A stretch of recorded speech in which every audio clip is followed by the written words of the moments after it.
Monsieur Magnifique. Là, c'est bon, hein. Ouais. Pour vous prouver qu'il est véridiquement pataphysique, j'y ajoute la bidouille de Père Ubu, qui fait que là vous avez la stampille officielle. Voilà. Bon alors tout d'abord, salut à vous, salut Malek. Salut les Zaza. Salut les Lulu. Vous avez vu ça, c'est Salussard Saléhu. Ce rue et Lissa là par ici. Hein. Ça ulule pas mal, c'est pas là. Bon, aujourd'hui je traiterai très d'une traite d'un sujet dialectique qui m'occupe depuis 12 années de recherche. Faut savoir, je traiterai du proverbe après la pluie le beau temps et de sa relation ou non avec la dialectique hegelienne.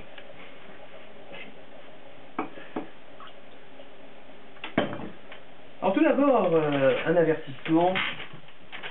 Contrairement à l'envers,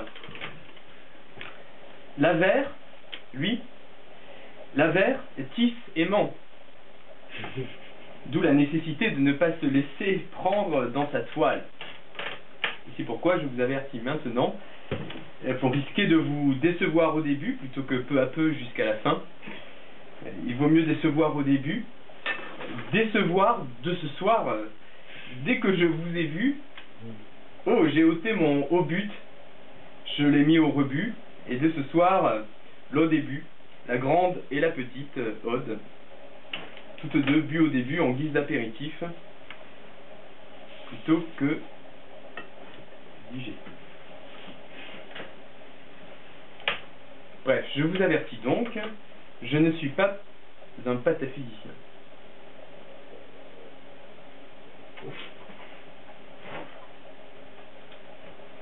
Je ne l'ai jamais été. J'ai cru l'être au lieu de croire le non-être. Certains ont cru que je l'étais, même au printemps, mais en réalité, jamais, j'aimais autre chose de plus éminent, une discipline bien d'ici. Alors c'est vrai, au début, j'ai cru être pataphysicien lorsque j'ai reconnu ma logique, ma propre logique, dans ces mots de mon maître d'Aumale, que voici.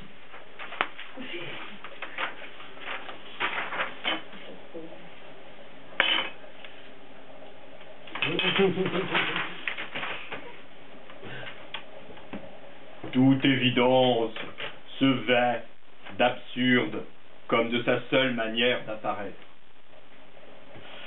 D'où l'apparence humoristique du raisonnement pataphysique, qui dès l'abord semble grotesque, puis à y regarder de plus près, contenant un sens caché, puis un nouvel examen décidément grotesque, puis de nouveau vrai, plus profondément. Et ainsi de suite, l'évidence et le ridicule de la proposition croissant et se renforçant sans fin.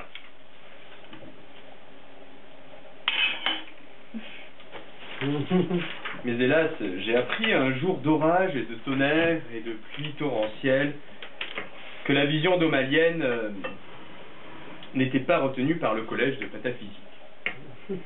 Et plutôt que de créer dans son prolongement une dissidence au collège officiel, j'ai fondé, plutôt que la pata, à laquelle jamais je n'ai compris quoi que ce soit, ni rien ni goutte, comme jamais je n'ai jeûné, jeûne et par jeu, ni déjeuné, ni petit déjeuner, encore moins, j'ai donc fondé, non pas le pangermanisme, puisque je ne crois pas que tout doive être géré par les mains de Germaine, non pas le panarabisme, puisque je ne crois pas que Pan, des arts et des hectares doivent être habités par le seul arbi,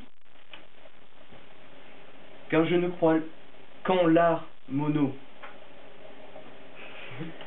l'art de l'un, unitaire, ainsi qu'en l'art hétéro, l'art de l'autre, ainsi qu'en l'art homo, l'art du même, de l'autisme du même, puisque l'un et l'autre et le même sont une et même chose, quoique autre en même temps. Mais alors, pas d'arbitre, l'art du deux, putain, on en bouffe déjà en vivant notre vie quotidienne, dans ce monde dual, du jour, de la nuit, la santé, la maladie, le beau, le lait, etc. Alors qu'on sait, on sait très bien que le 2 a sa racine dans l'un, que la santé est une maladie, que la maladie guérit, et la santé, on sait bien que le beau est le lait, que le beau est télé, et zélé, etc. On sait, mais on ne voit pas. Alors l'art réaliste, l'art bi qui répète ce qu'on voit, la nature, machin, je vois pas l'intérêt. Alors pas d'arbi, merci, pas de panarabisme. Hein. Bref, j'ai donc fondé, ayant reconnu mon inaptitude à la pataphysique, à la physique, à la métaphysique, à la paraphysique, j'ai donc fondé la panpotacherie.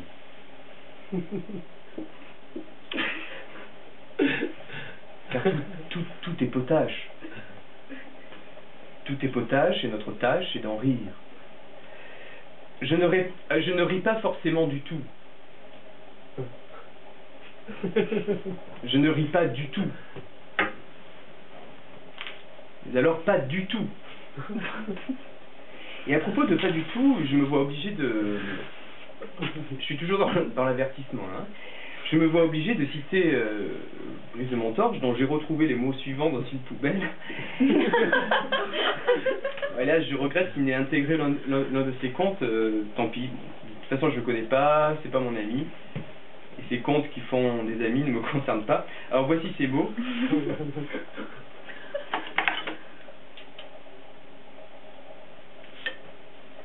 Pas du tout. Le tout avance à grands pas. Le tout avance à pas de géant. Mais le pas du tout, c'est aussi être petit. Il sait. Le tout sait sans tousser, mais avec la voix claire. Le tout sait son pas aussi. Le pas du tout, c'est aussi. Et il sait aussi être petit. C'est le petit pas du tout. Le tout, c'est aussi s'attacher aux détails, avancer pas à pas, patiemment. Pas du tout patient, le pas du tout est patient. Comme le tout est patient. Le pas du tout, c'est aussi patienter. Comme il sait aussi être un petit. Petit peut tirer. Le pas du tout est mesuré. Car le tout étant tout harmonique, tout logique.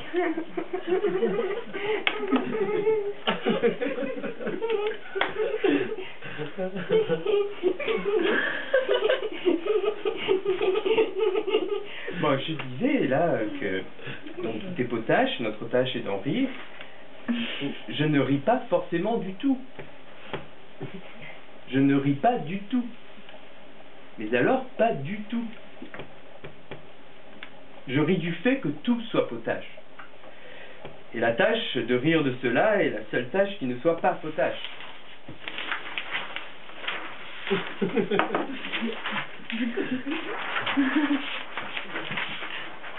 De là la nécessité de créer un réseau national, puis international, puisqu'on ne peut être internationaliste qu'en étant tout d'abord nationaliste.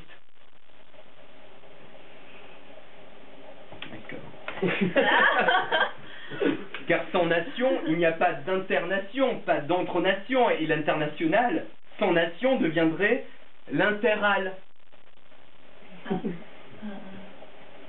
Ce qui, vous me le concéderez, ne veut rien dire.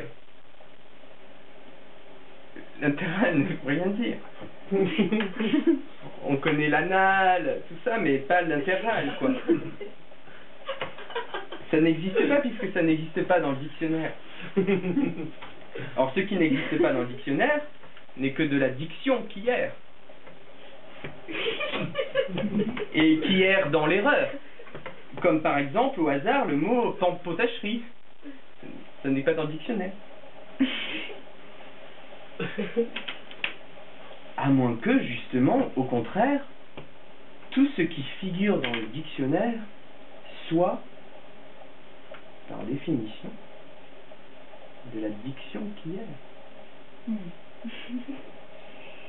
Et que pour quitter l'erreur et pour atteindre le vrai et la vérité de Dieu, il nous faille n'employer que des mots qui ne figurent pas dans le dictionnaire.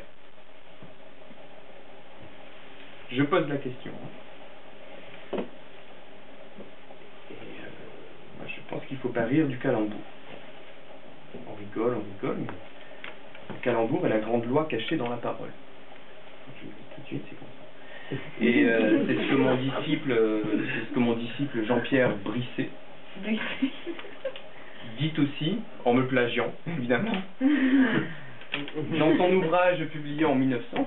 Bon, on est en 2013, mais il m'a plagié par anticipation.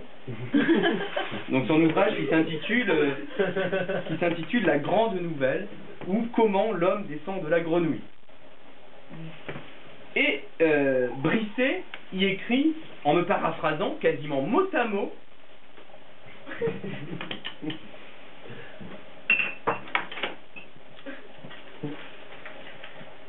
l'Éternel Dieu s'est servi du calembour pour garder le chemin de l'arbre de vie qui empêche de mourir.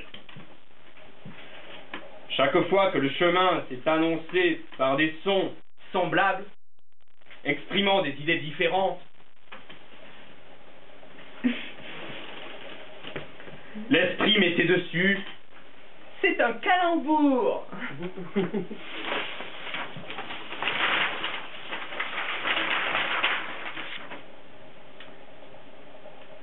Soit comme exemple les 4 sons,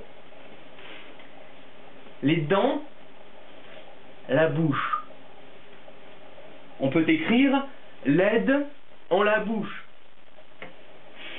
ou le lait qu'on boit dans la bouche, ou lait, la laideur, dans la bouche, ou l'aide dans la bouche, etc. Or tout cela nous dit avec évidence que les dents sont seulement une aide. On peut s'en passer. Elles sont un lait ou blanches comme du lait. À l'occasion, elles sont aussi laides, et alors c'est lait. L'étude de cette propriété de la parole qui est Dieu amène l'esprit à analyser chaque mot et à retrouver les idées qui l'ont formé. Et ainsi on a devant les yeux les actes que faisaient nos ancêtres avant que l'homme fût créé. Le premier langage humain. Certainement est formé de se, r, t, ne ment. Certes, et ne ment. Ne ment signifiant je ne mens pas. Tu mens forcément. Tu mens forcément. J'accepte parfaitement. J'accepte parfaitement. Tu parles parfait. Où tu mens. Tu parles parfaitement. Du succès. Le premier qui cria du succès. Eu du succès. Le mot sucre est le premier nom du sucre, et on lui donne encore ce nom. Le temps a pour origine une tension. Ce temps, instant. Ce temps, temps né, instantané. Avec un se, pense, avec instance. Avec au bec, j'arriverai entendu, c'est entendu. Les neiges d'antan. L'ancêtre était sensible au froid et sentait les neiges dans le temps avant qu'elles fussent visibles. Où sont les neiges d'antan? Disaient les simples, croyant qu'il était question des neiges de l'année précédente. Comme si les neiges éternelles n'étaient pas à cheval au moins sur 2 années.